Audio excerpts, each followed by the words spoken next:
মানুষ চলে লাইফে আর আমি চলি হাইপে। বাইরের টাকফাটা গরমে রোস্ট হয়ে ফ্রিতে এসির বাতাস খেতে ঢুকে পড়ি সানমার ওশান সিটিতে।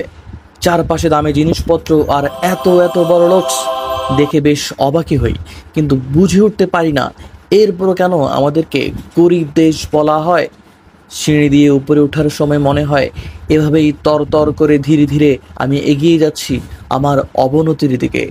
পাশ থেকে কে যেন বলল, আপা যে কোনো সময় টুক করে ঢুকে পড়তে পারে। ভাবলাম তখন তো দৌড়ানো ছাড়া আমার কোনো উপায় থাকবে না, একটা ভালো জুতা দরকার। তাই অ্যাপেক্সি ঢুকে একটা পিঙ্ক কালারের জুতা চয়েস করি। আমরা এটার জন্য আসছিলাম।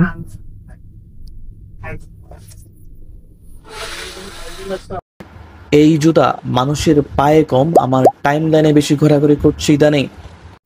জুতাটা পায়ে দিয়ে দৌড় দিব চিন্তা করি, কিন্তু চারপাশে এত এত মানুষ দেখে জুতা চোরা কেনা ছাড়া আর কোনো উপায় থাকলো না।